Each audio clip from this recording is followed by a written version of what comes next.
Alright. Isang magandang hapon po sa bawat isa. Rinig niyo po ba ako ng maayos? Or maingay yung fan? Teka lang.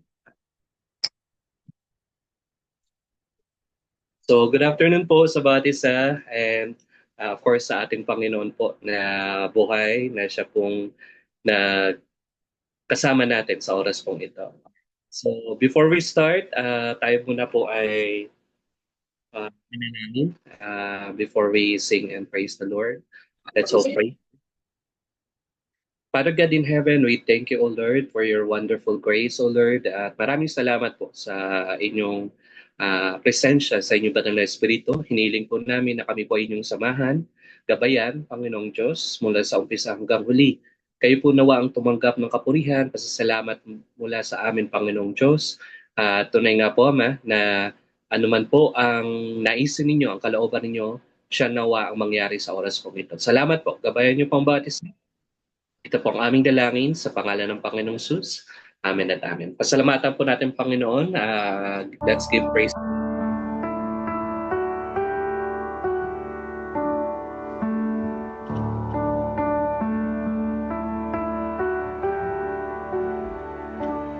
In the darkness we were waiting, without hope, without light, till from heaven you came running.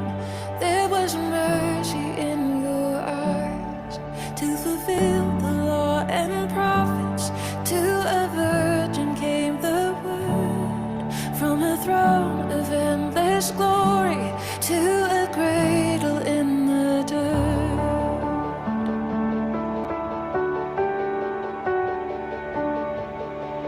Praise the Father, praise the Son, praise the Spirit, three in one. God of glory, majesty, praise forever to the King of Kings. To reveal the kingdom coming and to reconcile the lost, to redeem the whole creation. You did not despise the cross, for even in your suffering you saw to the other side, knowing this was our salvation. Jesus, for our sake you died.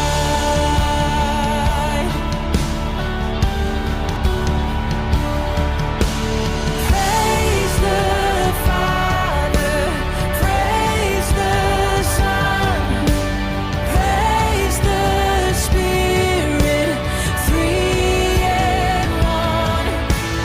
God of glory, majesty, praise forever to the King of Kings. In the morning that you rose, all of heaven held its breath, till that stone was moved for good, for the Lamb had conquered death, and the dead rose from their tombs, and the angels stood in awe, for the souls of all who'd come to the Father are restored. And the Church of Christ was born. Then the Spirit lit the flame. Now this gospel truth of old shall not kneel, shall not faint. By His blood and in His name, in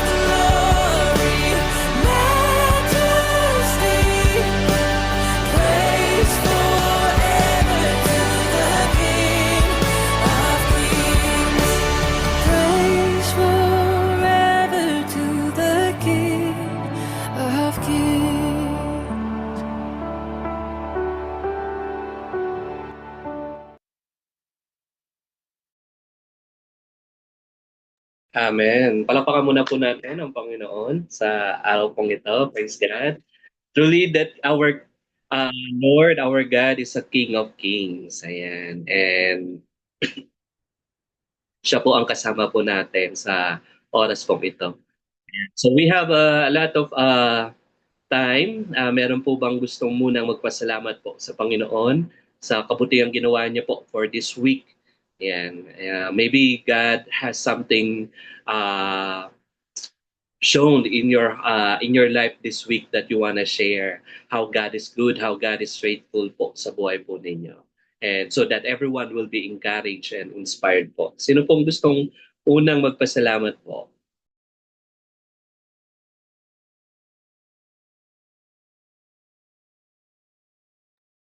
Turn off nyo na lang po yung mic sa mga gusto po magsalita. Ako na po. Ayan po. Magandang tanghali po sa lahat. Naririnig po ba ako? Ayan po. Magandang tanghali po sa lahat at magandang tanghali sa ating Panginoon. Gusto ko lamang po pasalamatan ng Panginoon. Salamat sa mga nakaraang araw sa mga gawain ng Lord. Thank you kay Lord at tunay nga na ang Diyos ay kumikilo sa lahat ng gawain ng Panginoon. Matagumpay na gawain ng Panginoon. Salamat sa Lord. Andun lagi ang pagsama niya sa amin at salamat sa Panginoon dahil yun nga po unti-unti inaayos din ng Lord yung relationship sa mga pastors at talagang matagal na panalangin din po. May ginagawa ang Diyos. Napakabuti ng Panginoon po. At salamat din po sa mga provision ng Panginoon sa amin, sa patuloy na kalakasan po dahil talagang mainit po yung health po ni Pastor Atan is on and off talaga na medyo laging masama ang pakiramdam. But the Lord is good.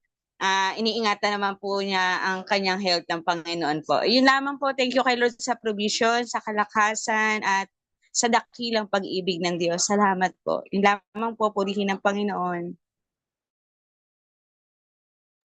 Amen. Thank you po. Praise God. Anyone pa po? Sino pa po gusto mag-ano? Praise report po. Ako po, Alden. Sige po. Kayo po. Go ahead. Gusto ko lang pong ibigay sa Panginoon ang pinakamataas na papuri at parangal sa pribilehiyo po na mapagbahagi ng salita ng Diyos last Saturday sa washing of feet. Actually po, before po ako makapag-share, I've been going through tough times for the last 2 weeks. And almost po, mag-back out ako, pero sabi nga lagi ni Pastor Well sa amin, yan ba ang sinasabi ni Lord? So kapag naalala ko po yung word na yon, tanong niya lagi sa akin, sa amin po, kapag dumadaan kami sa matitinding trials, ay doon po ako binabalik. Na kaya po itong Saturday, no, I just say yes, Lord. Tutugon po ako. Ganun po pala, no, kahirap kapag bilang isang pastor na kahit durug na durug ka, hindi mo pwedeng sabihin, no, Lord, hindi ka pwedeng mag-excuse. Kasi sabi ng Lord, I'm with you. Kaya salamat po sa Panginoon dahil sa pagsunod ko, sabi nga po, 'di ba, kapag sumunod po tayo sa Panginoon ay kailanman ang paglilingkod sa Panginoon hindi kalugihan. And this coming weekend po will be supposed to be sa Baguio. Dahil po ang aming dalawang anak po ay i-enroll na po namin sila sa musical instrument kasi we wanted na ang mga anak po namin ay magamit na sa ministry.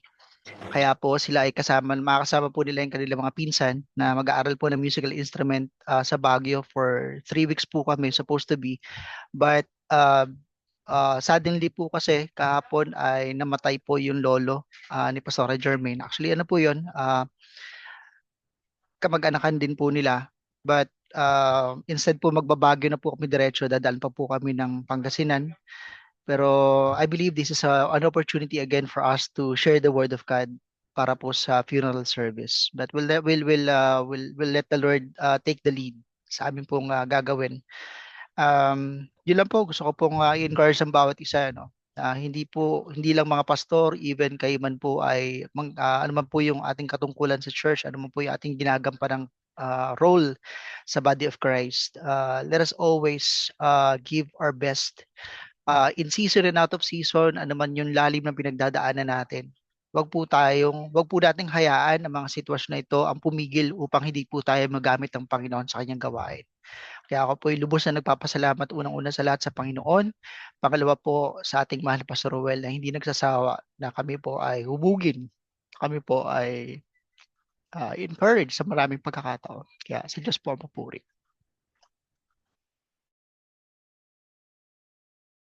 Yeah, praise God, praise God. Thank you po, Pastor Renan. One last one po. You can just turn up your mic and give praise po sa Panginoon. Ako rin po. All right, go ahead po, Sister Cherify. Good afternoon po sa inyong lahat. Similar po nung kay Pastor Renan, salamat po sa Panginoon kasi kahit na po may mga pinagdadaan tayo, mga personal na mga trials para po tayo patatagin ng Panginoon, pero patuloy pa rin tayong ginagamit ng Panginoon sa kanya pong mga gawain. And I praise God kasi alam niyo po yung kahit na drain na, pero may lakas at may joy ka po na mag-serve sa Lord. Yung sa service po namin dahil Sunday po dito ngayon, yung mga bata nakakatawa po, a lot of people are blessed and I'm so blessed sa kanila po mga buhay at sa magulang po nila na kahit na po hindi tugma-tugma yung aming mga schedule, pero dinadala pa rin nila ang mga anak nila tuwing may practice sa church. And I praise God at na-encourage po ako sa kanila. Kaya patuloy lang po tayo sa Panginoon dahil um, ginagamit po niya tayo, and then marami pong nabibless pag patuloy po tayo magpapagamit po sa Kanya. Maraming salamat po. Praise God. Amen. Praise God. Thank you po, Sister Cherify. Thank you po sa lahat ng mga nag-share po ng kanilang testimony and praise report po. And truly that God will continue to bless you po sa buhay po ng bawat isa po. Ayan, as we come to the reading part of God's Word po, I would like to request, we are going to read the book of Samuel, 2 Samuel po, chapter 1. Pwede ko po ba mahilingan magbasa po si Sister Amy? Thank you. Chapter 2 po, Sister Gina, kung pwede po, available po. Opo, sige po. Thank you po. Sister Marisa, pwede po ba chapter 3 po ng 2 Samuel? Okay po, Pastor. Thank you. And of course, Sister Cherry Pie po, samantalayin ko na rin po yung Luke chapter 8 verse 1 to 17 po. Tama po ba? Chapter 8. Okay pa. At Luke chapter 18, I'm sorry, verse 1 to 17 po. Okay pa. Ayan. Sige po, you can start na po. Let's all read the word of God po. Good afternoon po. For 2 Samuel chapter 1, ang pagkamatay ni Saul. Nang magbalik si David, buwas sa matagumpay na pakikidigma laban sa mga Amelisita, tumigil siya ng 2 araw sa Siklag, 3 araw pagkamatay ni Saul. Dumating buhat sa labanan ng isang lalaking punit ang kasuotan at puno ng alikabok ang buhok. Lumapit ito kay David at nagpataray pa bilang pagbibigay galang. Saan ka nagbuhat? Tanong ni David. Tumakas po ako sa kubo ng Israel, tugon ng lalaki. Bakit? Ano ba ang nangyari? Tanong ni David. Napaurong po sa labanan ang hukbo at maraming mga kawal ang napatay. Napatay rin po ang mag-amang Saul at Jonathan, tugon ng lalaki. Paano mo na lamang napatay sina Saul at Jonathan? Tanong ni David. Isinalaysay ng lalaki ang pangyayari. Nagkataon pong ako'y nasa bundok ng Gilboa. Nakita ko pong dumarating ang mga kaaway na humahabol kay Saul, sakay ng mga karwahe at kabayo. Noon po'y nakayukyuk siya sa kanyang sibat. Nang makita po niya ako, itinanong niya kung sino ako. Sinabi ko po na ako'y isang Amalesita. Pinalapit po ako at ang sabi, hirap na ako at sa kalagayang ito'y mabuti pang patayin mo ako.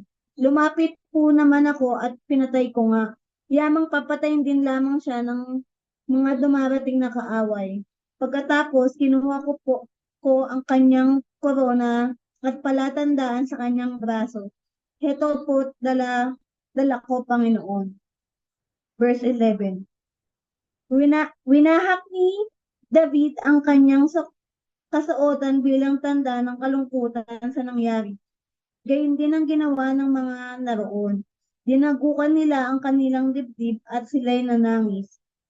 Nag-ayuno sila at nagluksa hanggang sa gabi, sapagkat si Saul, ang anak nitong si Jonathan, at iba pang lingkod ni Yahweh sa bansang Israel ay nasawi sa labanan. Muling tinanong ni David ang lalaki, "Sino ka nga ba?" "Ako po'y anak ng isang dayuhang Amalesita," tugon naman nito. Sinabi ni David, "Di yata't hindi ka natakot na patayin ang hinirang ni Yahweh." Dahil sa ginawang ito, inutusan niya ang tauhan niyang binata. Patayin ang taong ito. Gayon ang kanyang ginawa. At sa harap ng bangkay ay sinabi ni David, "Ikaw ang dapat sisihin sa iyong pagkamatay, sapagkat hinatulan mo ang iyong sarili nang sabihin mong pinatay mo ang hinirang ni Yahweh." Dinamdam ni David ang pagkamatay ng mag-ama. Dahil dito, gumawa si David ng panambitan bilang alaala kina Saul at Jonathan. Inuutos niyang ituro ito sa lahat ng mamamayan ng Juda. Ito ang nasulat sa aklat ni Hazer. Karangalan ng Israel sa burol ay niyorakan. Nang ang iyong mga lingkod ay masawi sa labanan. Ito dapat na malihim, hindi dapat isalaysay. Lalo't sagad at Askalon sa liwasan at lansangan. Kung ito ay mababatid, pihong dooy magdiriwang. Yaong mga Pilisteenyang mga hintel ang magulang. Ang lupain ng Gilboa, iyong mga bundok, ay di dapat ulanin na ibigyan na kahit hamog. Ang bukal mong kalimay hindi dapat na umagos pagkat sandata ni Saul ay sa iyo nadungisan. Na dati-rating makintab ngayon balot ng kalawang. Yaong pana ni Jonathan ay hindi pa nabibigo. Ang kay Saul na sandata ay hindi maigugupo. Si Saul at si Jonathan ay uliran na mag-ama. Sa buhay at kamatayan ay palaging magkasama. Bilis nila ay di hamak, mabilis pa sa agila. Mahigit pa kaysa leon ang lakas ng taglay nila. Kayong anak ng Israel, ang babae magsitangis. Sa pagpanaw niyong Saul na si inyo'y nagparamit, na magandang kasuotang mahiyas na nakakabit. Ang kawal ay masdan ninyo kung bumagsak sa labanan. Ganyan napansin sa burol nang bumagsak si Jonathan. Dahil sa pagpanaw mo, ngayon ako'y nagluluksa, pagkat ika'y mahal ko at sa iyo humahanga. Ang pag-ibig na ukol mo sa akin ay pambihira, mahigit pa sa pag-ibig na mabahing minumutya. Last verse. Sa larangan ng labanay na buwalang kawal, ang sandatang taglay nila ay wala ng kabuluhan. Praise the Lord po for His word. Ayan, ito naman po ang sinasabi sa 2 Samuel chapter 2, sa verse 1, pagkatapos natin, nagtanong si David. Pagkatapos nito, nagtanong si David sa Panginoon, "Papunta po ba ako sa isa sa mga bayan ng Huda?" Sumagot ang Panginoon, "Pumunta ka." Muling nagtanong si David, "Saan po roon?" Sumagot ang Panginoon, "Sa Hebron." Kaya pumunta roon si David kasama ang dalawa niyang asawang sina Ahinoam na taga Jezreel at Abigail na biyuda ni Nabal na taga Carmel. Isinama rin ni David ang mga tauhan niya at mga pamilya nila at doon sila tumira sa Hebron at sa mga lugar sa paligid nito. Di nagtagal, pumunta ang mga pinuno ng Huda sa Hebron at pinahiran ng langis ang ulo ni David bilang pagkilala na siya na ang hari ng Huda. Nang mabalitaan ni David na ang mga taga Jabes Gilead ang naglibing kay Saul, nagpadala siya ng mga mensahero na nagsabi, "Pagpalain sana kayo ng Panginoon at sa pinakita ninyong kabutihan kay Saul na hari ninyo sa pamamagitan ng paglilibing sa kanya. Ipakita sana ng Panginoon ang pagmamahal at katapatan niya sa inyo at ipapakita ko rin sa inyo ang kabutihan ko dahil sa ginawa ninyo. At ngayon magpakatatag kayo at lakasan nyo ang loob nyo kahit patay na ang hari ninyong si Saul. Ako naman ay pinili ng mga taga-Huda bilang kanilang hari." Ngayon, ang commander ng mga sundalo ni Saul na si Abner na anak ni Ner ay pumunta sa Mahanaim kasama si Isboset na anak ni Saul. Doon hinirang niyang hari ng buong Israel si Isboset, kasama na rito ang mga lugar ng Gilead, Ashuri, Jezreel, Ephraim at Benjamin. Si Isboset ay 40 taong gulang nang maging hari ng Israel at naghari siya sa loob ng 2 taon. Si David naman ay kinikilalang hari ng mga taga-Huda at naghari siya sa Huda sa loob ng 7 taon at 6 na buwan. Doon siya nanirahan sa Hebron. Isang araw nang punta si Abner sa Gibeon mula sa Mahanaim kasama ang mga tauhan ni Isboset. Sinalubong sila ni Joab na anak ni Zeruiah kasama ng iba pang mga tauhan ni David doon sa imbakan ng tubig sa Gibeon. Umupo ang grupo ni Abner sa kabilang panig ng imbakan ng tubig at ang grupo naman ni Joab ay naupo rin sa kabilang panig. Sinabi ni Abner kay Joab, paglabanin natin sa ating harapan ang ilan sa mahuhusay nating sundalo. Umayag si Joab.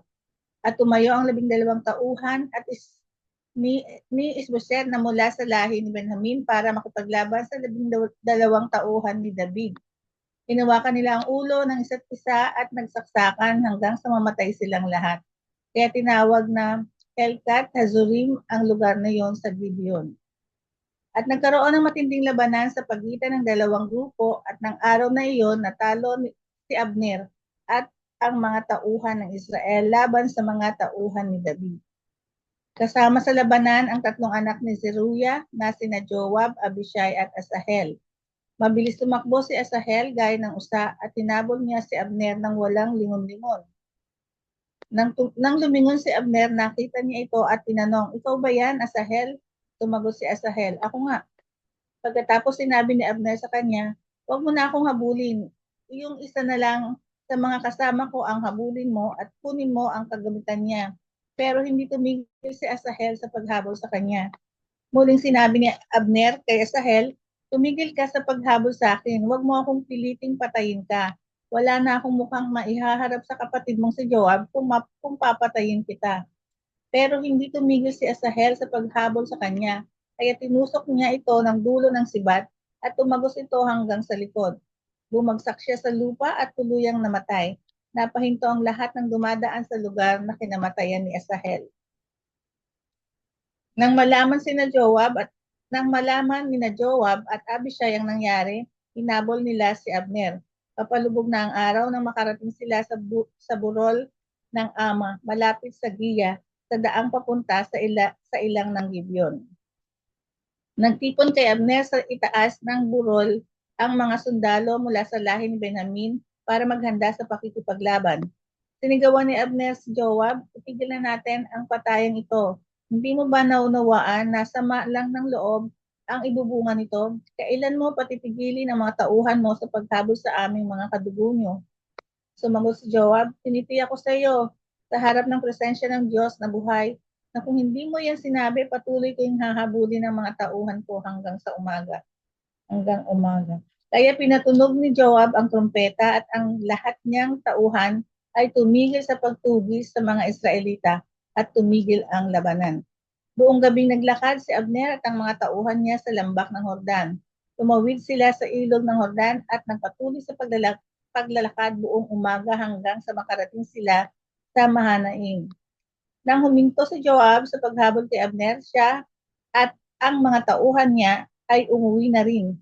Nang tipunin ni Joab ang mga tauhan niya, nalaman niyang bukod kay Asahel, 19 ang napatay sa kanila. Pero 306 na po ang napatay nila sa mga tauhan ni Abner, at ang lahat ng iyon ay mula sa lahi ni Benjamin. Kinuha ni Joab ang bangkay ni Asahel at inilibing sa libingan ng kanyang ama sa Bethlehem. Pagkatapos, buong gabi silang naglakad at kinaumagahan nakarating sila sa Hebron. Purihin ang salita ng Diyos. Amen. Magandang hapon. About ipatilig sa ating Panginoon. Ito naman po sinasabi sa 2 Samuel chapter 3. Tumagal ang digmaan sa pagitan ng mga tauhan ni David at mga angkan ni Saul. Lumakas ang pangkat ni David samantalang patuloy namang humina ang angkan ni Saul. Verse 2, mga anak ni David sa Hebron. Samantalang nasa Hebron, ito ang mga naging anak na lalaki ni David. Ang panganay ay si Amon na anak niya kay Ahinoam. 3, si Kilyab ang sumunod na anak naman niya kay Abigail, ang balo ni Nabal. Ang ikatlo'y si Absalom na anak kay Maaka na anak ni Talmay na hari sa Gisor. Or si Adonias, ang ikaapat, anak niya kay Hagit. Ang ikalimay si Sifatayas, anak niya kay Abital. At ang ikaanim ay si Etrim, anak niya kay Egla. Ang mga ito ang naging anak ni David sa Hebron. Verse 6, ang kasunduan ni Abner at David. Habang naglalaban ang mga pangkat ni Saul at David, si Abner ang kinilalang pinuno ng mga tauhan ni Saul. 7, minsay pinagsabihan ni Esboset si Abner, bakit mo sinipingan si Rispa, ang anak ni Aya, ang asawang lingkod ng aking ama? 8, nagalit si Abner sa sinabing ito ni Esboset at sumagot siya, anong palagay mo sa akin, isang taksil, isang lihim na tauhan ng Juda?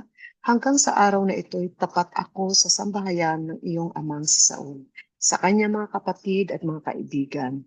Maging ikaw ay hindi ko ipinagkanulo kay David. Bakit pagbibintangan mo ako sa babaeng ito? 9, saksi ko ang Diyos, tulungan sana niya ako upang maisakatuparan ang pangako ni Yahweh kay David.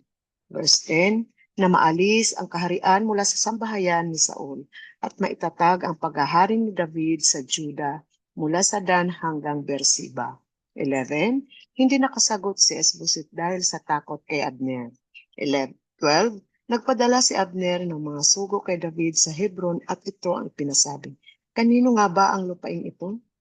Makipagkasundo ka sa akin at tutulungan kitang mapasa iyo ang buong Israel. 13, mabuti, tugon ni David. Papayag ako sa isang kondisyon. Hindi ka muna makikipagkita sa akin hanggat hindi mo nadadala rito si Mikal na anak ni Saul. 14, samantala, nagpadala rin si David ng mga sugo kay Esboset at ito naman ang ipinasabi. Dalhin mo sa akin si Mikal ang napangasawa ko bilang kapalit ng 100 balat ng pinagtulian ng mga Filisteo. 15, kaya't pinahiwalay ni Esboset si Mikal sa asawa nito, kay Paltiel na anak ni Lais. Sumama si Paltiel hanggang Baruhin, at habang daay umiiyak. Ngunit ang lalaki pinabalik ni Abner at hindi ito nakatutol.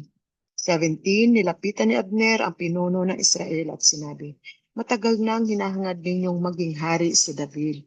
Dumating na ang panahon upang matupad iyan.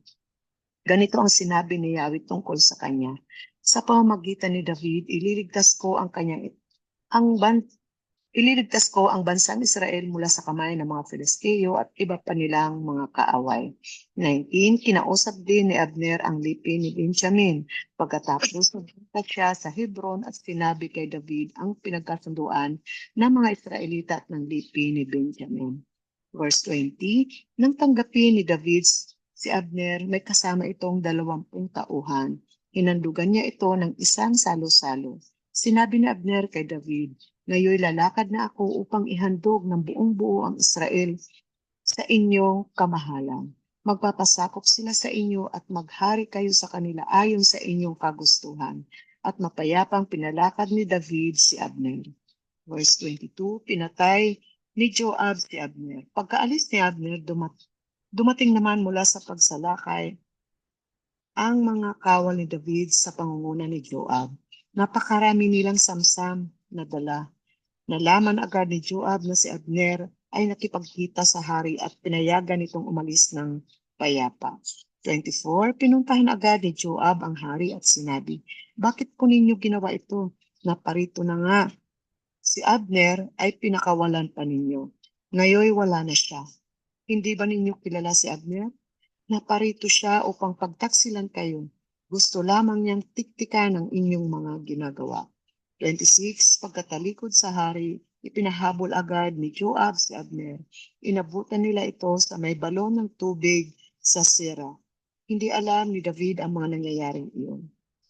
27, nang maibalik na sa Hebron si Abner, tinawag ito ni Joab sa may pintuan ng lungsod at kunwari mag-uusap lang sila ng sarilinan.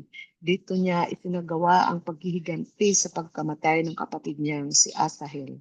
Sinaksak niya sa tiyan si Abner at ito'y namatay. 28, nang mabalitaan ito ni David, sinabi niya, ako at ang aking kaharian ay walang sagutin sa harap ni Yahweh sa pagkamatay ni Abner. 29, dapat itong panagutan ni Joab at ng kanyang sambahayan. Ang kanyang sambahayan sana ay huwag mawalan ng mga baldado. May sakit na tulo, sakit sa balat na parang ketong, mapapatay sa labanan o mamamatay sa gutom. 30, ngunit sa ganoong paraan ginantihan ng magkapatid na Joab at Abisai si Abner dahil sa pagpatay nito kay Asahel sa labanan sa Gibeon. 31, iniutos ni David kay Joab at sa lahat ng kasama nito na punitin ang kanilang mga damit at magsuot ng panluksa bilang pagdadalamhati sa pagkamatay ni Abner. Pati ang Haring David ay nakipaglibing din. 32, nang si Abner ay ilibing sa Hebron, umiyak ng malakas ang hari at ang mga taong bayan. Ganito ang awit pagluluksa ng hari. O Abner, dapat ka bang mamatay gaya ng isang tulisan? Ikaw naman ay malaya at walang gapos ang mga kamay. Mga paa mo na may hindi natatangkilaan. Ngunit ikaw ay namatay sa kamay ng mga tampalasan. Pagkarinig nito ay muling tumangis ang mga tao. Verse 35, hinimok nila si David na kumain kahit bahagya. Ngunit sinabi nito, isinusumpa kong hindi ako kakain kahit ano hanggat hindi lumulubog ang araw. Ang mga tao ay sumang-ayon sa nakita nilang ginawa ni David sapagkat ito'y nakalugod sa kanila, tulad ng iba pang ginawa ng hari. Verse 37, noon nalaman ng buong Israel na walang kinalaman ang hari sa pagkamatay ni Abner. 38, sinabi ng hari sa kanyang mga alipin, hindi ba ninyo nalalamang isang dakilang pinuno ang nawala ngayon sa Israel? Last verse 39, kahit na ako'y hari, nanliliit ako at kinikilabutan sa kasamaang ginawa ng mga anak ni Zeroias.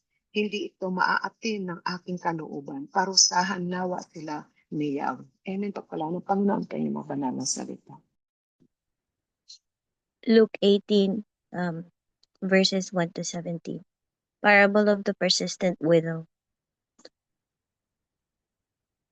One day, Jesus told his disciples a story to show that they should always pray and never give up.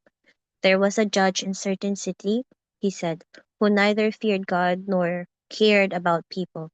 A widow of that city came to him, repeatedly saying, give me justice in this dispute with my enemy.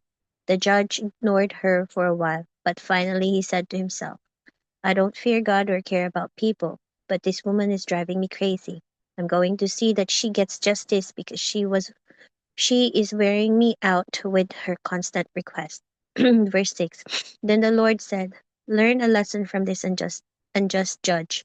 Even he rendered a just decision in the end. So don't you think God will surely give justice to his chosen people who cry out to him day and night? Will he keep putting them off? I tell you, he will grant justice to them quickly. But when the Son of Man returns, how many will he find on the earth who have faith? Parable of the Pharisee and tax collector, verse 9. Then Jesus told this story to some who had great confidence in their own righteousness and scorned everyone else. Two men went to the temple to pray. One was a Pharisee, and the other was a despised tax collector. The Pharisee stood by himself and prayed this prayer.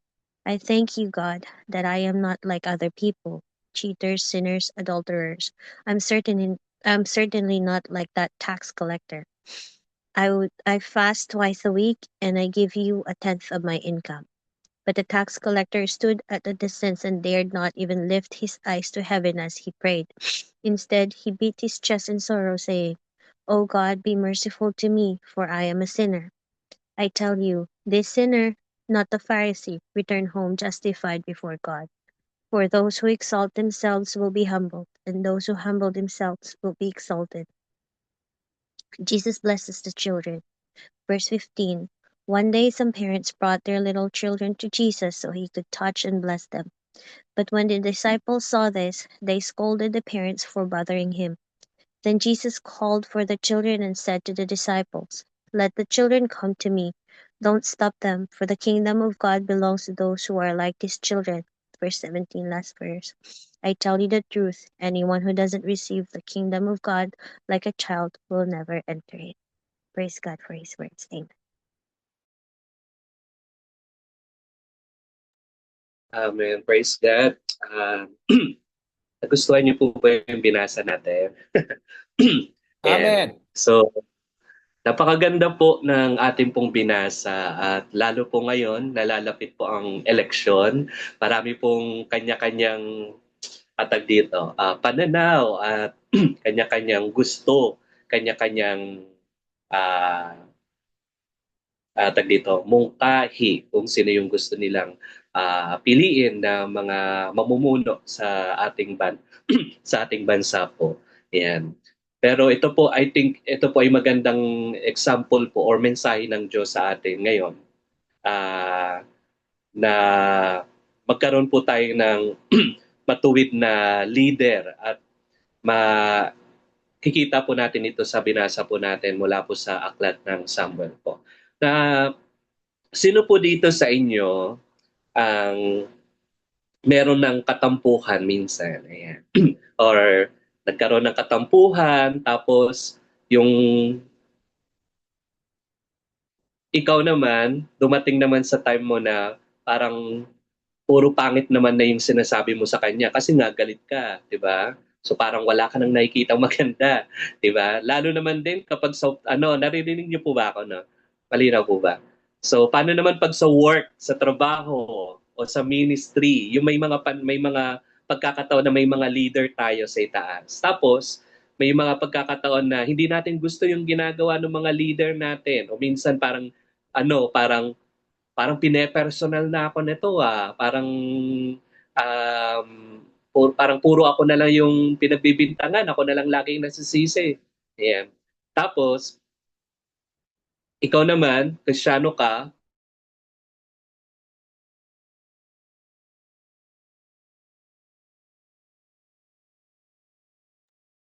Wala. Nakapost na si Pastor Aris.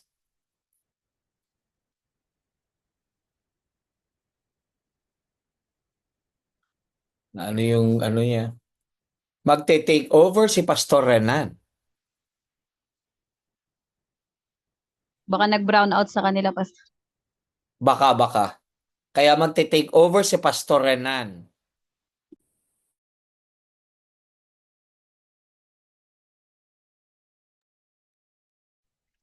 Ayan. Dapat laging handa. Iniwan na tayo ni Pastor Aris. Hallelujah. Nakakatuwa lang po no, na yung ating binasa sa hapong ito ay tunay na nagbibigay po sa atin ng inspirasyon no, kung paano po natin dapat i-handle ang mga bagay-bagay po na ating nararanasan. Kung mapansin po natin no, na sa ating po mga binasa na ito po yung panahon na kung saan si King David po ay nalungkot din po siya no sa nangyari kay Saul. Alam naman natin na yung yung transition na nag-take over no na pinili ng Diyos si King David over King Saul na magpatuloy po ng pagiging hari ng Israel. Pero gusto ko pong makita natin no na ang pagpili po ng Diyos sa mga leader ay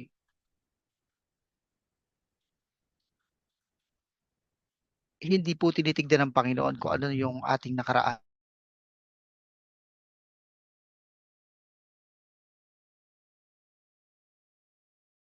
Po ito pagalingan. Ito po ay opportunity for each member of the body of Christ to come together as one. No? Marami pong pagkakataon na sa ating po mga buhay ay nararanasan po natin na minsan we feel na tayo po ay hindi qualified or minsan we feel unworthy. Pero sa mayamang habag at biyaya ng Diyos ay magagawa po nating makatindig, magagawa po nating ma-overcome ang ating mga fears, yung mga bagay po na pumipigil po sa atin or magiging dahilan upang hindi po tayo magpatuloy. Kaya naniniwala po ako na sa hapong ito, no, patuloy po nating isipin na may mga pagkakataon po na we feel na parang hindi hindi tama or yung nararanasan po natin. Na feeling po natin na parang hindi to, I don't deserve this, no? May mga pagkakataong ganon.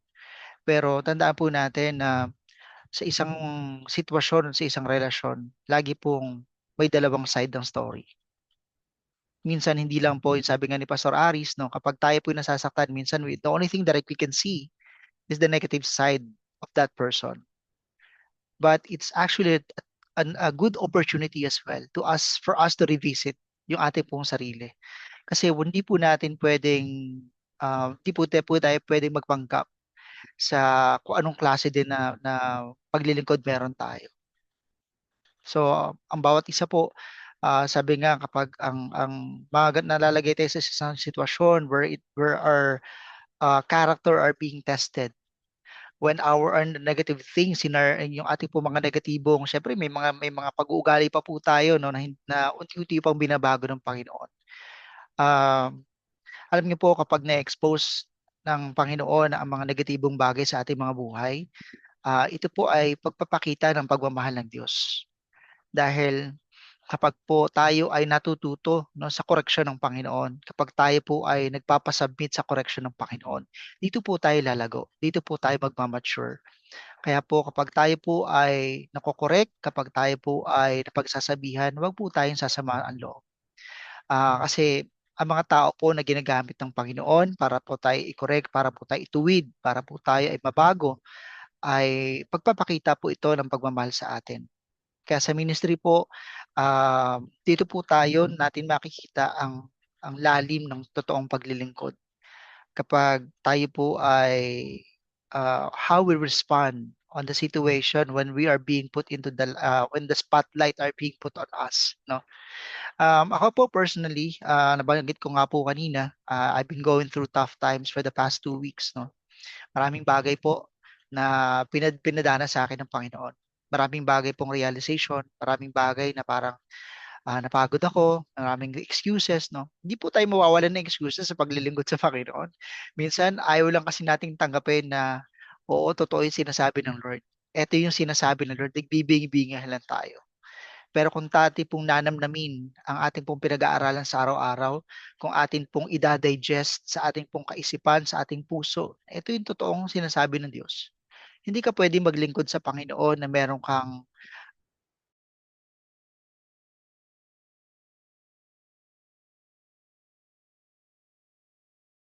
no? Hindi mo po kasi pwedeng pikiin ang totoong you cannot fake your emotion for other people. Nararamdaman po yung authenticity at genuine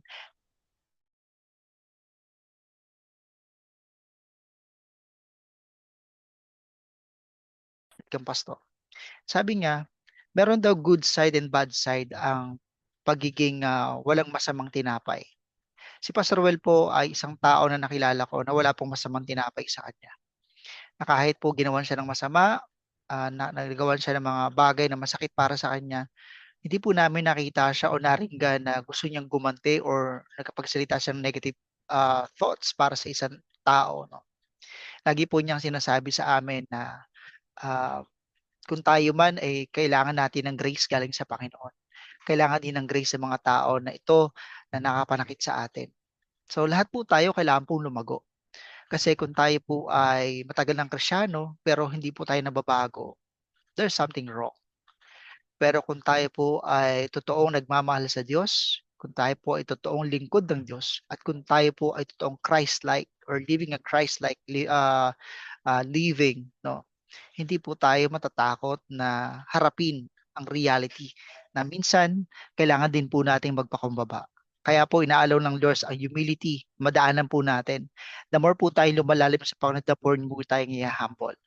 And kapag tayo po ina-humble ng Diyos, masakit, hindi po masaya. wala pong pruning na masaya, no? Ito po yung pinaka crucial at excruciating pain, no? Yung kanaranasan ng Panginoon sa krus ng Kalbaryo ay wala po sa kalagitnaan nating nararanasan. Kapag tayo po ay dumadaan sa pruning ng Panginoon, ito po yung pinaka highlight ng pagiging isang Kristiyano. Dahil ang correction po ng Panginoon ay tunay na babago po sa ating buhay. Kaya nga po sabi, ang salita ng Diyos ay totoo, buhay.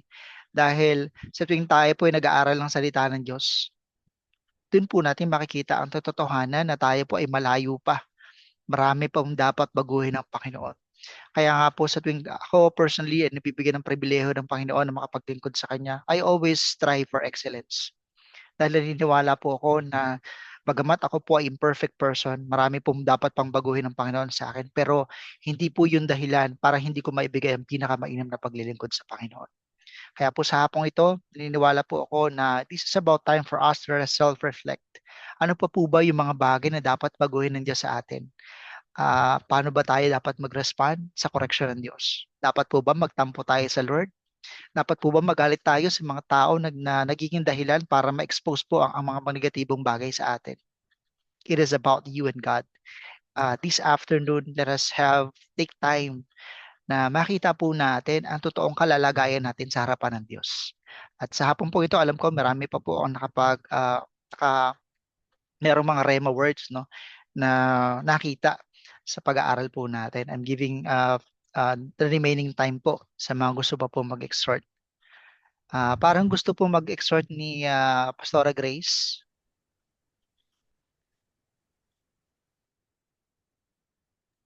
Yan, good afternoon po. Diretso talaga sa akin, Pastor, no? Yan, magandang hapon po sa bawat isa, Pastor Ruel, good afternoon po, Pastor Renan, sa lahat po ng kapastoran natin dyan. Ayan, at sa bawat isa po nakasama natin ngayong hapon, salamat sa Panginoon sa opportunity na minsan po nakilala po natin yung pakikibaka ni Haring David. So sa kabanata pong ito, yung mga chapters po na nabasa natin, makikita po natin yung pighati ni Haring David at yung paglipat po ng katapatan at pabor ng Diyos sa buhay po niya. Nagustuhan ko lang po doon yung ugali po, yung naging attitude po ni David na ipinagluksa niya po si Saul at si Jonathan. We all know that Jonathan is the best friend of David. At ipinakita niya po talaga yung kalungkutan and respect niya po sa dalawang taong ito na kahit na nagkaroon ng time ng conflict din po sa kanila, pero ipinagluksa din po ni David ang mga taong ito. So, isa pong sign ito na hindi po minamadali ni David ang kapangyarihan. Sa 2 Samuel chapter 2 verse 1, makikita po natin doon na si David po ay sumangguni muna siya sa Panginoon. Siya po ay nagtanong sa Panginoon kung siya po ba ay pupunta sa bayan ng Juda. So, sa ating pong paglilingkod sa ating Panginoon, lalong-lalo na tayo po ay mga leaders ng church. Karamihan po sa atin, may mga ministry po tayong ginagalawan. Napakahalaga po sa isang leader ang pagsangguni po sa Panginoon. At yun nga, sabi nga po ni Pastor Renan, tanging yung Panginoon lamang naman po yung makakaintindi sa atin. Minsan meron po tayong mga ministry na ayaw nating oohan, pero ibinibigay ng Panginoon. Katulad din po ni David. Kaya kailangan po natin laging sumasangguni po sa Panginoon. At lagi po nating unawain sa sarili natin na ang Diyos po ang gumagawa ng paraan para po mangyari yung kalooban niya. Whether we like it or not, may kalooban, may purpose ang Panginoon. So kung gagamitin ka ng Panginoon, mangyayari yung purpose niya sa buhay po ng bawat isa sa atin. Amen. Pero the most encouraging word po dito, parehas na verse 1 po, chapter 2 verse 1 and chapter 3 verse 1. Sabi po doon, at nagtagal ang digmaan sa pagitan ng bahay ni Saul at ng bahay ni David. At si David ay patuloy na lumalakas. Kapatid, yun na, sabi ni Pastor Renan, tanging ang Panginoong Hesus po yung magiging kalakasan natin sa oras po na tayo ay may pinagdadaanan. Katulad po ni Haring David, habang nagtatagal po yung digmaan, mas lalo po siyang pinapatibay ng Panginoon. Sabi po doon sa last part ng verse 1, at si David ay patuloy na lumalakas.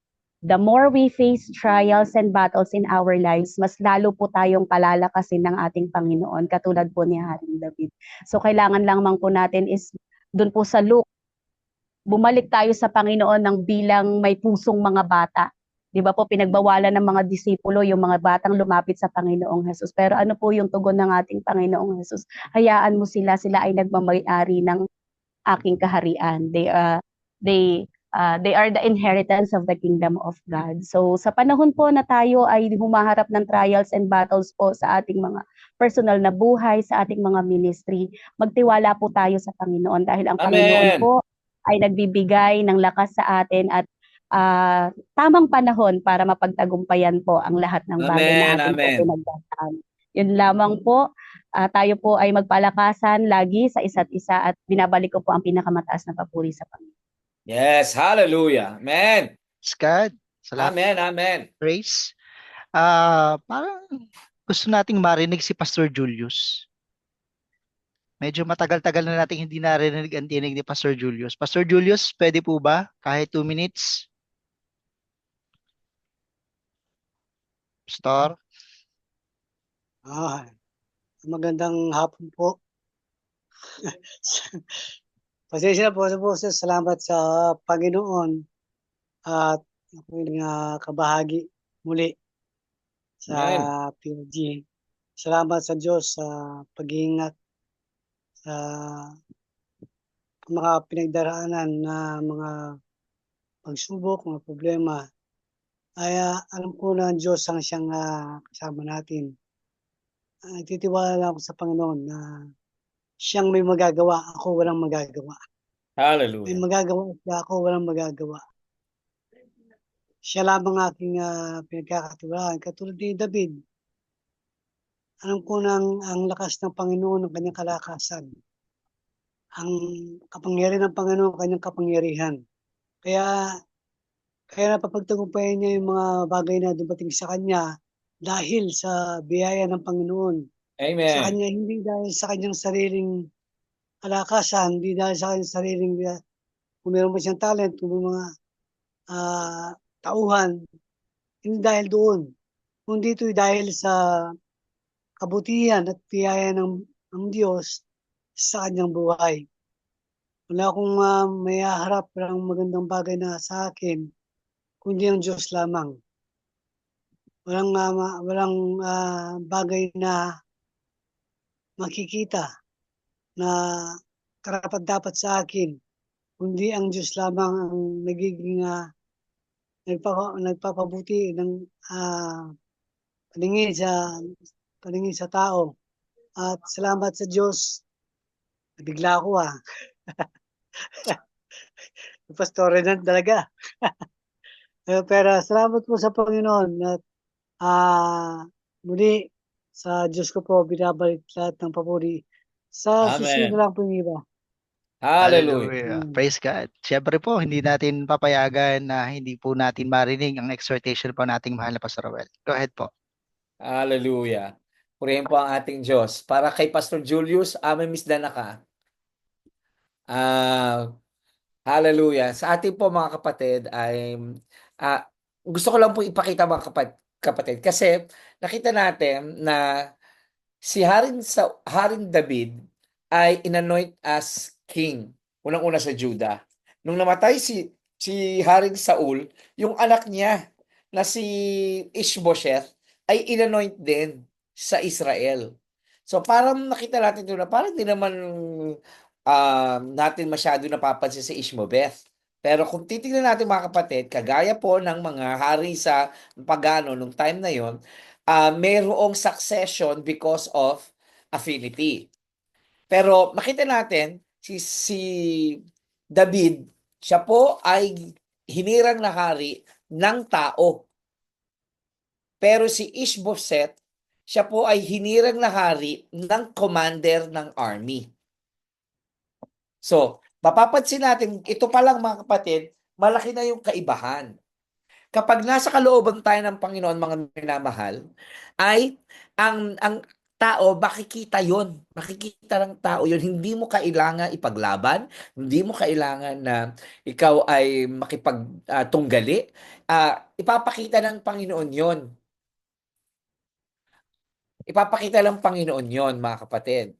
Pero tignan natin kasi, noong namatay si ano, may mga tao kasi mga kapatid na they have good intentions. Katulad po ng binasa natin sa Second Samuel chapter 1. May isang Amalekite, isang foreigner, may good intention siya. Gusto niyang siya ay mabigyan ng award siguro, siya yung may, ano ng good news. Dinala niya kay Haring David yung corona ni Saul at saka yung wristband niya. Akala niya it's a good news.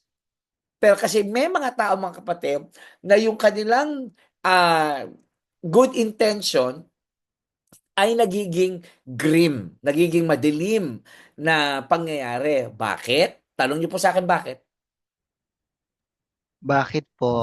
Bakit po, Pastor? Ayan, tatlo lang yung yung the rest walang pakialam. Hallelujah.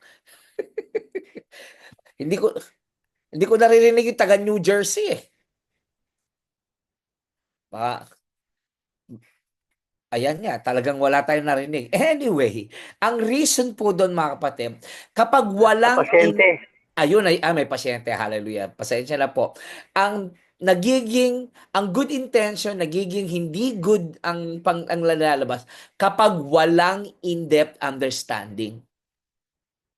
Walang karunungan. Pag walang karunungan, kahit good intention, nasisira ang kartada. So, kaya paano tayo magkaroon ng ng in-depth understanding? Kagaya ng binanggit ni Pastora Grace sa atin, consult God always. Si David, nung narinig niya na namatay si Saul at si Jonathan, nung siya ay nagluksa, the first thing he did was to consult God. Especially mga minamahal, at ito yung gusto kong iwan sa atin. When there's a tragedy in our lives, our first step should be consulting God.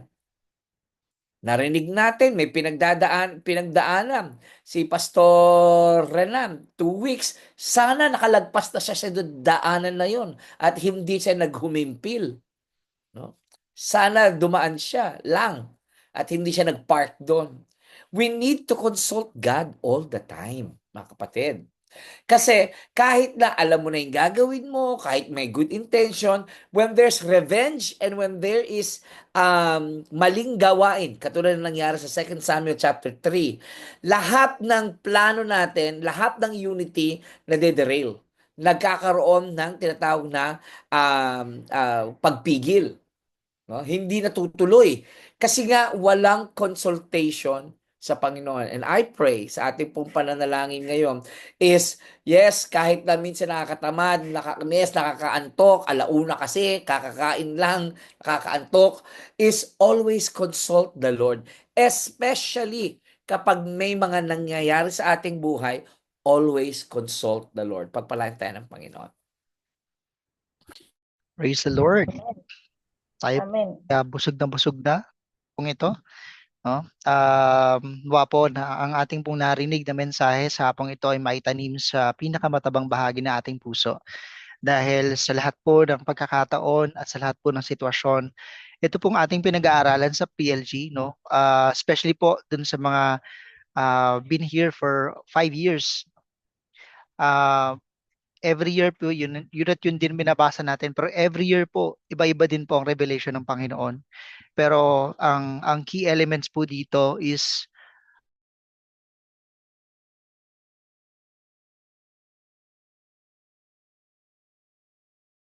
afternoon. Magugulat ka na lang na, uy, ito yung pinag-aralan namin nung nakaraan na. Ito yung pinagdadaanan mo ngayon. So, ibig sabihin, ganun kahalaga ka sa Panginoon. Kaya po sa hapong ito, tayo po ay patuloy na manalangin para po sa ating pamilya. Sige po, ako na lamang po ang mananalangin para po sa ating family. Kung kayo po ay meron mga prayer requests, palaya po kayong ilagay yung ating pong mga prayer request sa ating prayer box. Hallelujah. Sige po, tayo po ay minsan pa na ibigay sa Panginoon ang ating pong mga dalangin sa hapong ito. Hallelujah. Praise be to God. Praise the Lord. Praise the Lord. Praise God. Hallelujah. Aming Diyos, aming Ama, aming banal na Panginoon, sa hapon pong ito kami ay patuloy na nagpapasalamat sa iyong pagkilos. Salamat Panginoon dahil sa araw-araw ay kami ay napapalakas. Kami Panginoon ay napapaalalahanan na ang paglilingkod sa iyo kailanman ay hindi naging kalugihan. At kailanman Panginoon wala kang sinamahan na nabigo. Bagamat kami Panginoon ay may mga bagay na kailangan pang ipabago sa iyo, may mga bagay kami Panginoon na kaugalian, may mga bagay kami Panginoon na nagagawa na nakakasakit sa aming kapwa. Lord, salamat kasi dahil sa iyong mayamang habag at biyaya, dahil sa iyong pagmamahal, kami Panginoon ay tututo. Salamat Lord dahil hindi mo kami ginagantihan ayon sa aming pag-uugali. Patuloy mo po sa aming Panginoon ipinararanas ang mayamang pagmamahal, ang iyong pong lalim ng iyong pag-ibig sa amin. Lord, sa nakalipas na Holy Week, naranasan po namin, Panginoon, na pahalagahan ang kaligtasan na aming tinanggap sa iyong pagkamatay sa krus ng Kalbaryo. Na hindi po libre ang kaligtasan, Lord, but it was paid in full with a high price, Panginoon. Salamat dahil po sa kami ay naliwanagan, Panginoon, na ang tunay na nagmamahal sa iyo ay nagpapabago. Ang tunay, Panginoon, na nais na mag-mature bilang isang Kristiyano ay hindi kailanman, Panginoon, na-offend kapag kami, Panginoon, ay nako-correct. But Lord, we should respond accordingly sa nais mong mapangyari sa aming buhay. It is how we respond to the correction that you're giving us. Lord, salamat po dahil ang aming pong mga pamilya, Panginoon, ang pinaka-sentro, Panginoon, ng aming pong paglilingkod sa iyo. Especially, Lord, higit sa lahat, of course, ang sentro ng aming paglilingkod ay ikaw. Pangalawa ay aming pamilya. Lord, because our family is our first ministry. Lord, ang dalangin ko po na sa bawat pamilya na naririto, Panginoon, every family that we represent, alam mo ang pinagdadaanan ng bawat isa sa amin. Alam mo, Panginoon, yung mga challenges ng bawat pamilya. Ito man, Panginoon, ay challenges sa finances. Ito man ay challenges, Panginoon, sa kagalingan, sa may sakit karamdaman. Ito man, Panginoon, ay challenges sa mga relasyon, Panginoon, hindi pagkakaunawaan. Ito man, Panginoon, ay mga rooted, Panginoon, mga generational curse, Panginoon, na hanggang ngayon hindi napuputol. Lord, sa hapon po ito, we speak life and to decree and declare each and every family, Lord, will receive the fullness of your glory. Salamat, Panginoon Diyos, dahil wala pong pamilya sa PLG, Panginoon, na hindi mo paihintulot, Panginoon, na maligtas. Lord, gamitin mo po kami, Panginoon, maging vessel, maging ambassador of Christ for our own family. Lord, patuloy mong i-remind sa amin, Panginoon, na higit kailanman kami po mismo ang dapat na magbahagi, Panginoon, to soul win our own family. Na kami, Panginoon, ay mas maglaan ng sapat na oras at panahon upang mai-win po namin ang aming mga mahal sa buhay na wala pang personal na relasyon sa iyo. Hindi po katotohanan, Panginoon, ito po malaking kasinungalingan na inilagay ng kaaway sa aming kaisipan na mahirap po mag-share ng word of God sa aming pamilya. It is not true, Lord, because first and foremost, the family is our first ministry. Panahon na, Panginoon, para buksan mo ang kaisipan, buksan mo ang spiritual blindness ng mga maraming Kristiyano na sila man, Panginoon, ay magkaroon ng kasigasigan, Panginoon, na magbahagi ng salita ng Diyos. Na sila man, Panginoon, ay magbigay ng sapat na oras na mabahaginan ang aming mga kamag-anakan. Lord, kung gaano kami naging masigasig sa pagbabahagi ng salita mo sa ibang tao, mas dapat doble ang aming kasigasigan, Panginoon, ay panalo ang aming pamilya, ipanalo si Kristo sa aming pamilya. Lord, salamat dahil merong mga spiritual leaders kang itinalaga at kami yon, Panginoon, na inilagay mo bilang spiritual leaders sa aming pamilya, na aming mga kamag-anakan. Lord, hindi po kami papayag na sa muli mong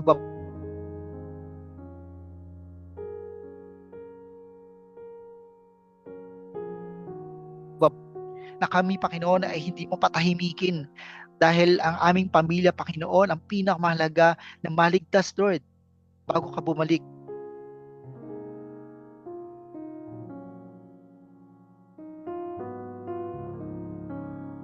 at malalim na pagmamahal at pagpapahalaga, kundi kami mismo, Panginoon, sa aming mismo mga kamag-anakan, sa aming pamilya, Panginoon. Lord, ang dalangin ko na sa mga kapatiran namin, Panginoon, na merong broken family, sa aming mga kapatiran, Panginoon, na may pinagdaraanan sa mga relasyon, may mga unsettled issue, Panginoon, sa kanilang po mga pamilya. Lord, I pray and I speak life. Pakialam ka, Panginoon, sa aming mga relasyon. Pakialam ka, Panginoon. Basagin mo, Panginoon, durugin mo ang lahat ng talingkal at gawa ng kaaway sa aming pamilya. Lord, everything we put down the walls, Panginoon, break the walls. Kung paano, Panginoon, pinabagsak mo ang walls of Jericho, Panginoon. Pabagsakin mo ang walls of division in our family. Lord, salamat po pagkat alam namin na aming mga pamilya, Panginoon, ay aayusin mo. Kung paano, Lord, ang bawat pamilya, Panginoon, ngayon nasama-sama maglilingkod. Lord, as for me and my house, we will serve the Lord. Hindi po kami papayag, Panginoon, na ang aming mga anak ay lumalaki na walang banal na takot sa iyo. Hindi mo kami papayag, Panginoon, na mga mag-asawa, Panginoon, ay magkahiwalay. Hindi mo kalooban, Lord, ang pamilya ay magkakahiwalay, Lord. Kaya mong pagpalain ang bawat pamilya na hindi na kailangan magkahiwa-hiwalay. Wala pong imposible sa iyo, Panginoon. Ang dalangin ko, Diyos, na mga asawa rito, Panginoon, na nagtatrabaho sa malayong lugar, nagtatrabaho sa barko, ng mga seafarer, mga OFWs, Lord. Ang dalangin ko, Lord, ibalik mo po sila sa bansang Pilipinas. At dito, Panginoon, mapapatunayan po nila, Lord, na kaya mong pagpalain sila dito sa bansang Pilipinas. Wala po sa ibang bansa ang pagpapala. Ang pagpapala po ay nasa tamang relasyon sa iyo. Ang pagpapala po ay kaya mong ibuhos, Panginoon, kaya mong buksan ang pinto at durungawan ng kalangitan upang ibuhos ang pagpapala, Panginoon, walang sukat kalagyan sa bawat pamilya. Lord, ang dalangin po namin na ayusin mo rin po, Panginoon, ang relasyon ng bawat mga anak sa kanilang mga magulang. Ibalik mo po ang respeto at pagmamahal ng mga anak sa kanilang magulang, Panginoon. At ang dalangin ko rin ay ibalik mo ang pagmamahal at ang responsibilidad, Panginoon, ng bawat magulang sa kanilang mga anak. Hindi po sapat na sila ay nagbibigay ng financial, Panginoon, sa kanilang mga anak. It is also responsibility of each parent, Panginoon, na maging present sa lahat ng mga milestone ng kanilang mga anak. Lord, we have to take our family back to Christ. Maibalik po namin, Panginoon, ang aming pamilya. Magkaroon kami ng united, Panginoon, na relasyon sa iyo. Na ang aming mga anak, Panginoon, lalaki na may banal na takot sa iyo.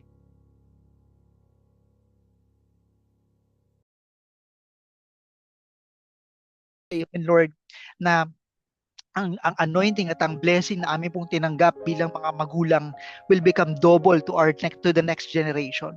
Idodoblehin mo, Panginoon, ang pabor, ang pagpapala at ang lahat ng mga naranasan po naming pabor at anointing sa aming mga personal na buhay. It will be passed on to the next legacy, Panginoon, ng aming mga anak. Salamat din, Panginoon, dahil ang Abundant Light Church ay ang family church na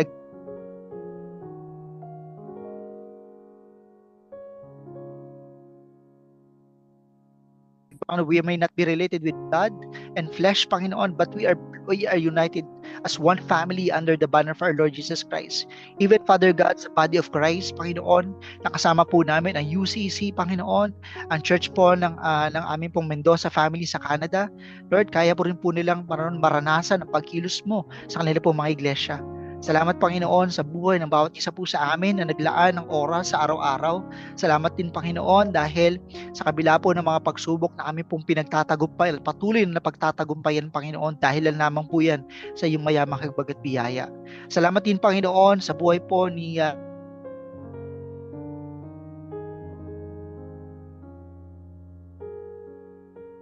special favor from you.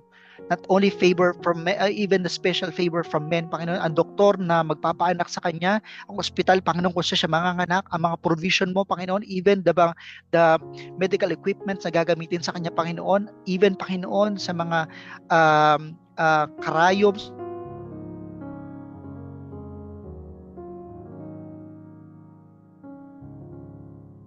siya po ay magkulang, Lord, bagamat wala po siyang tatay, Panginoon, patuloy po niyang mararamdaman ang pagsama mo sa kanyang buhay. Lord, palakasin mo din, Panginoon, Sister Gina, na tumatayo ng single parent, Panginoon. Alam mo ang pangangailangan niya. Alam mo yung kanyang mga pinagdadaanan. Lord, we speak life for every single parents. We also speak life for every parents, Panginoon, na ang kanilang asawa ay malayo sa kanila. Nag-iisa sila, Panginoon, sa pagpapalaki ng mga anak. Salamat din, Panginoon, sa lahat ng mga pastor, Panginoon, ng mga magulang. Bagamat kami, Panginoon, we juggle between our responsibility to our own family and our responsibility for the ministry. Lord, salamat po sa kalakasan, salamat po sa wisdom. Salamat din, Panginoon, sa iyong pagmamahal sa amin. Dahil patuloy po namin nagagampanan ng mga ito dahil lamang sa iyong mayamang habag at biyaya. Lord, we also speak life for the health of Pastor Ruel. Alam mo, Panginoon, yung kanya po mga challenges. Ang dalangin namin, Panginoon, bigyan mo po siya ng mahabang buhay. Bigyan mo po siya, Panginoon, na marami pang opportunity na maranasan niya, Panginoon, ng kagalingan sa kanya pong nararamdaman sa kanyang pong balakang, sa kanya pong diabetes, Panginoon. Ano po ang hindi mo kayang pagalingin, O God? Ano po ang hindi mo kayang pagalingin kay Pastor Julius? Ano po ang hindi mo kayang pagalingin, Panginoon, sa marami pong may sakit karamdaman ng mga pastor? Lord, hindi mo pinili ang mga pastor para masakit, masaktan at mamatay. Lord, you have handpicked us to be your ambassador, to be your mouthpiece and your footstool. Lord, kami Panginoon, na mga lingkod mo ay makaranas ng kompleto at instant healing coming from you. At ang lahat mo ng mga spiritual leaders, Panginoon, na pinili mo at tinangi mo, ay makaranas ng pabor, Panginoon, hindi lamang sa pabor na nagbumula sa tao, but higit sa lahat ang pabor na nagbumula sa iyo. Salamat, Lord, sa lahat ng mga luha na pumatak sa aming mata. Salamat, Panginoon, sa lahat ng mga pain na naming naranasan. Salamat sa lahat ng humiliation, sa lahat ng mga persecution na aming naranasan. Wala ito sa kalingking ng naranasan mo, Panginoon, na ikaw ay nasa lupa. Kaya it is just a reminder for us to stand firm, to stay focused on the goal, na ito, Panginoon, ay makapagbigay lagi ng kaluwalhatian sa pangalan mo. Lord, salamat po sa lahat-lahat ng aming pong naranasan. Salamat po sa lahat-lahat, Panginoon, ng mga pagpapala at pagsubok na patuloy po naming nararanasan. Patuloy po kaming panghawakan, Lord. Hawakan mo po kami. Huwag mo po kaming bibitawan. Dahil sa aming pong paglilingkod sa iyo,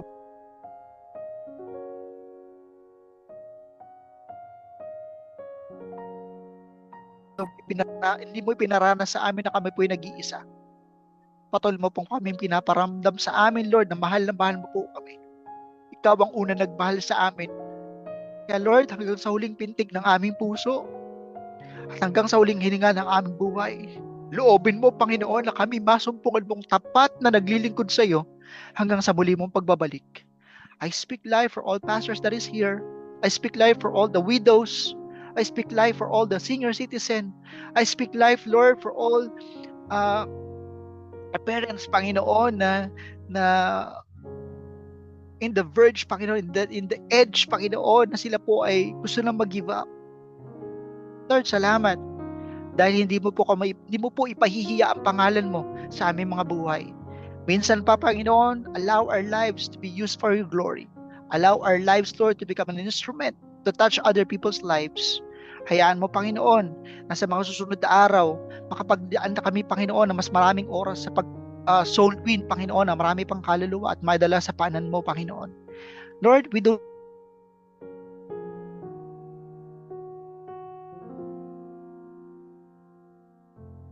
free sa aming churches, Lord.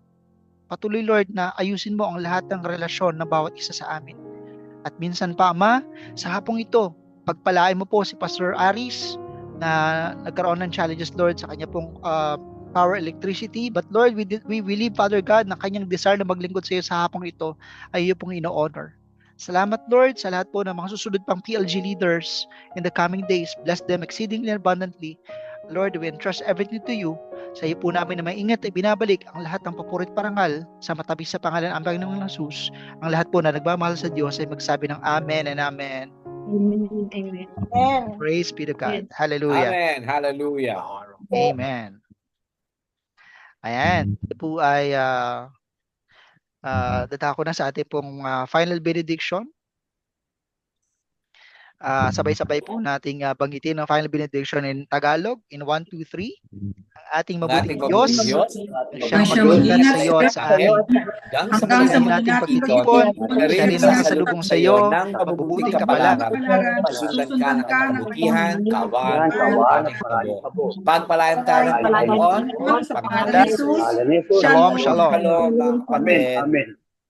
God bless you po. God bless you. Love you, Daddy Paeng. Sister po. Cherry God Pie, bless God you, bless you, Amy. Brother Max. God bless Okay Sister po. Jazz, Sister. Thank you po. Cherry God Pie, bless you po Elder mga Gina. minamahal. Sister Thank God you bless po. Gina, everyone. Sister Manny Pati. Amy, God bless you po. Salamat po, Pastor. Love you. Love you po.